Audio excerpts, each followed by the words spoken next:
salut tout le monde, comment ça va? Ok, aujourd'hui on va parler d'un deuxième concept qui est super important par rapport, déjà on l'a vu hier qu'il fallait se connaître, etc. Aujourd'hui on va parler de comment on fait pour placer ses objectifs, ok? C'est la plupart des gens, tout comme la plupart des gens se connaissent pas, la plupart des gens placent pas les objectifs ou alors quand ils en mettent, ils les mettent pas forcément correctement, ok? Donc on va parler aujourd'hui de comment faire pour vraiment mettre en place des objectifs qui ont le plus de chances d'être atteints, ok? C'est exactement ce dont on va parler aujourd'hui, mais si t'es nouveau ici, moi c'est Julien de Sphinx, qui est mon agence de coaching et de consulting dans laquelle j'aide les gens et les entreprises à faire plus d'argent sur les réseaux sociaux, grâce à la publicité sur les réseaux sociaux. Donc si t'es intéressé par, genre, générer plus d'argent pour toi ou ton entreprise, abonne-toi parce que tu vas apprendre plein de trucs qui seront super cool, ok? Abonne-toi, clique sur la petite cloche pour avoir les notifications aussi à chaque fois que je sors une nouvelle vidéo. Et rejoins-nous sur la communauté Sphinx francophone sur Facebook, c'est gratuit, il y a tous les Sphinx là-bas, ça déchire, ok? Donc on se retrouve là-dessus et tout, et maintenant on va pouvoir rentrer dans le vif du sujet. Donc, comment placer ses objectifs pour 2018 pour vraiment tout cartonner et vraiment essayer d'essorer au maximum cette année, d'accord? Donc l'idée c'est qu'on va servir d'un système que tu connais déjà sûrement ou alors que tu connais pas du tout, qui est le système SMART, qui veut dire intelligent en anglais, ok? Qui veut dire en anglais intelligent, S-M-A-R-T, ok? Pourquoi on va servir de ce système-là? Parce qu'encore une fois, c'est ce qui va te permettre justement d'être le plus clair possible sur ce que tu veux accomplir et qui va te donner, si tu veux, le plus de...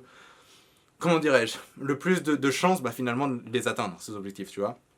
Parce qu'il y a une différence entre quelqu'un qui va dire, par exemple, en 2018, je veux 1 million, ok, et une différence entre quelqu'un qui va se servir d'un objectif SMART, ok. Donc, qu'est-ce que c'est qu'un objectif SMART? On va passer lettre à lettre, ok, je vais vous expliquer à chaque fois. Donc, S, ça veut dire spécifique, ok. C'est-à-dire qu'on veut un objectif qui soit spécifique. Alors, au lieu de dire, je veux être indépendant financièrement, ou je veux gagner ma liberté financière, ou peu importe, ok, combien est-ce que tu veux gagner exactement, tu vois?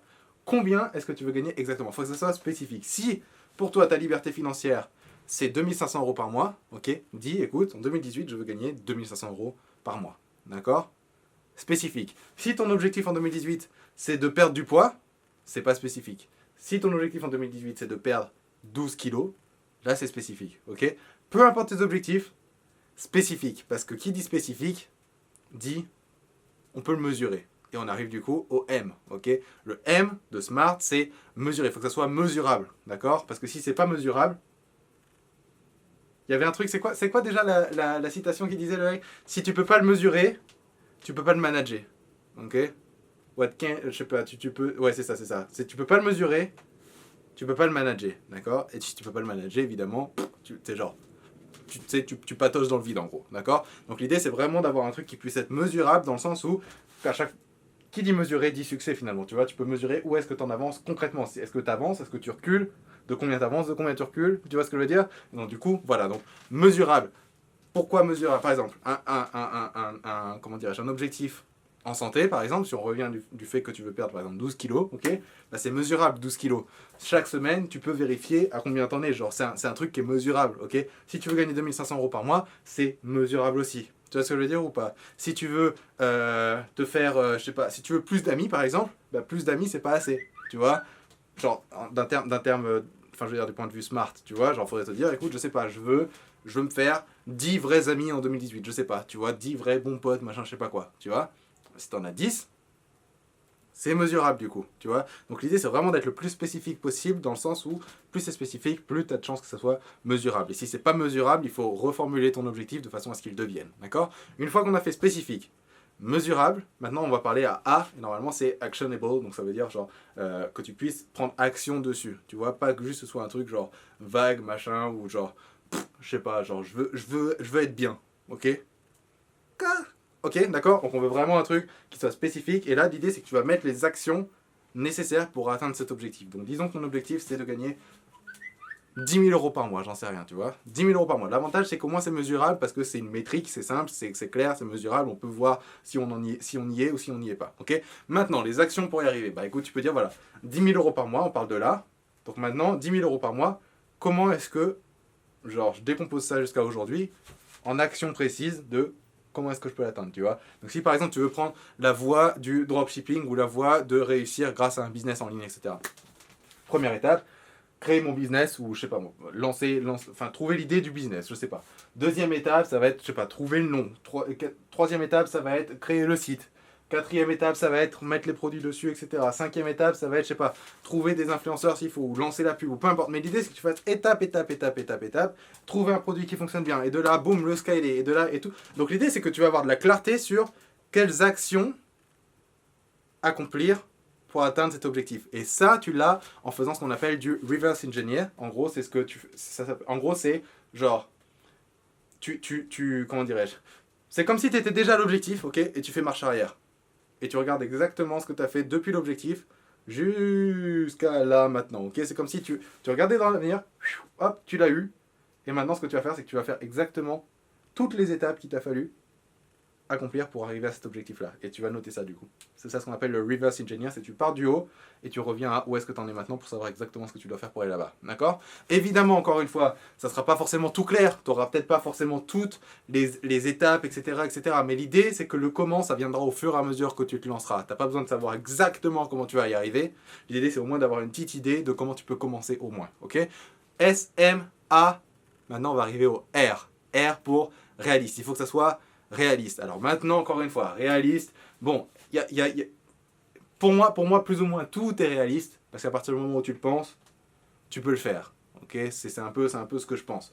Maintenant, il y a réaliste et réaliste. Ok, tu vas pas passer genre, tu vas pas te dire, ok, je veux perdre 12 kilos demain. Ok, ça, c'est pas réaliste. D'accord, tu penses, mais bon, ok, c'est bien. C'est pas tout de le penser. Ok, à moins d'aller te faire poser un anneau gastrique et qu'on t'enlève un bras, tu vois, ouais, là tu peux perdre 12 kilos. Ok, tu vois ce que je veux dire ou pas? Mais l'idée c'est que faut que ça soit réaliste quand même, un minimum. Tu veux pas te dire, ok, je veux passer de, je sais pas, mon objectif c'est de passer de 0 à 10 millions, ok, d'ici 3 mois. C'est pas réaliste. Si t'as jamais fait 100 euros, tu sauras pas faire 1 million, d'accord? Commence, vise grand, mais commence petit, d'accord? Vise grand, commence petit.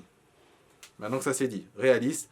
Et le T, c'est faut que ça soit temporel, c'est dans le temps si tu veux. C'est-à-dire que non seulement tu veux un truc qui soit spécifique, mesurable, que tu puisses définir les actions pour y arriver, même si tu les as pas toutes encore une fois, mais juste au moins que tu puisses savoir comment te lancer, parce qu'au fur et à mesure que tu vas te lancer, tu vas voir, le comment il viendra au fur et à mesure que tu te lances. C'est pour ça que je crois pas au business plan, c'est pour ça que je crois pas à toutes ces conneries-là où on va se poser pendant 6 mois et on va écrire sur un cahier qu'est-ce qu'il faut qu'on fasse pour réussir à arriver. Non, c'est pas comme ça que ça se passe, ok? C'est tu prends, tu te lances et tu regardes comment ça va, ok? C'est comme ça qu'on gagne du temps, c'est comme ça qu'on y arrive bien plus tôt que tout le monde. Ok, bref, maintenant que ça c'est fait, ensuite on a le R qui est réaliste.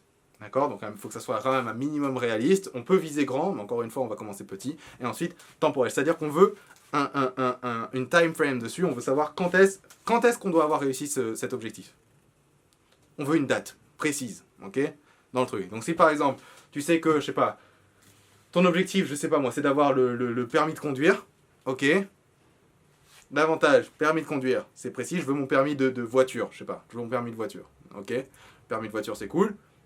On arrive au M, du coup, M, mesurable. Comment tu le mesures? Bah, d'abord, tu sais que tu vas avoir le code à passer, ok? Donc, si tu as ton code, c'est une bonne idée, c'est bien, tu vois, c'est une bonne chose. Ensuite, genre, tu as les heures de conduite, donc tu sais que tu as pu prendre 1 heure, 2 heures, 3 heures et tout, donc tu sais genre, où est-ce que tu en es par rapport à ça, tu vois? Et ensuite, on arrive du coup au A. Donc là, encore une fois, tu sais que si tu veux ton permis de conduire, machin, il va falloir 1 que tu passes le code, 2 que tu passes les heures, 3 tu auras l'examen, 4 tu auras ton permis, ok? Ensuite, le R, il faut que ça soit réaliste. Est-ce que c'est réaliste d'avoir son permis de conduire? Jusqu'à présent, ça m'a l'air d'être assez réaliste, ok? Et ensuite, temps. Quand est-ce que tu veux avoir ton permis de conduire? Ça aussi, il faut que ça soit réaliste, parce que l'idée, c'est que tu peux pas l'avoir dès demain non plus. Mets-toi un certain temps qui soit... Alors, l'idée du temps, si tu veux, c'est que tu te mets un temps pour que ça soit réalisable, mais il faut aussi que ça soit un temps où ça te presse un peu, tu vois? Faut que tu te dises... Voilà. Tu vois, faut pas que tu te donnes trop de temps parce qu'après il y a un truc qui s'appelle aussi la loi de Parkinson et c'est pas la loi du tremblage. Mais la loi de Parkinson, en gros, c'est un truc où ben, plus tu te donnes de temps, en gros, plus tu vas répartir la tâche de travail dans le temps que tu as. Ce qui fait que tu pourrais faire un truc où tu te donnes 3 mois pour faire un truc que tu aurais pu faire en 2 jours. Tu vois ce que je veux dire ou pas? Donc la loi de Parkinson, en général, ils te disent, tu vois, genre, si tu te donnes une semaine, ok, donne-toi 3 jours, coupe ça en deux. Coupe ça en deux. Parce que souvent, tu vas te rendre compte que tu peux faire en 3 jours ce que tu avais prévu de faire en une semaine, parce que tu vas faire des petits bouts ici, et puis des petits bouts là, et puis des petits bouts là, et puis des petits bouts là. Et au final, qu'est-ce qui se passe d'ailleurs? C'est que tu vas reporter tout, et au final, tu vas finir par le faire en 3 jours, parce qu'au final, tu n'as plus le choix. Tu vois ce que je veux dire? Donc, dans tous les cas, tu le feras dans les 3 jours. Donc, c'est ça aussi la loi de Parkinson. Donc, l'idée, c'est que le temps, tu veux que ça soit un temps qui te permette de réaliser le truc, mais tu veux que ça soit un temps qui te presse aussi, tu vois? Donc, si par exemple, moi, par exemple, je sais que mon permis, je l'ai eu en 3 mois, code tout compris, tu vois, code, heure, etc., etc. Si on reprend l'exemple du permis, alors que je l'avais jamais conduit avant, machin, ok. Donc je l'ai eu en 3 mois. Pourquoi? Parce que j'ai eu mon code rapidement, j'ai fait mes heures rapidement, j'ai fait 20 heures, boum, je l'ai eu, tu vois. Je me suis mis 3 mois. J'ai eu mon permis en 3 mois. Maintenant, il y en a qui prennent 3 ans. Tu vois, ils se disent, allez, dans 2 ans, je veux mon permis, ok.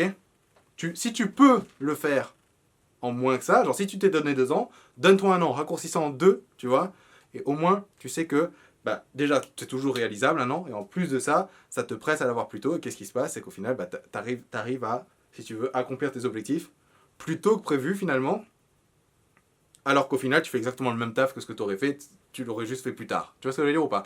Donc ça, c'est le système qui est super, super, super, super, super cool déjà, et super efficace quand on veut placer nos objectifs, ok, pour 2018 et pour n'importe quelle année et pour demain s'il faut placer des objectifs pour demain, tu vois.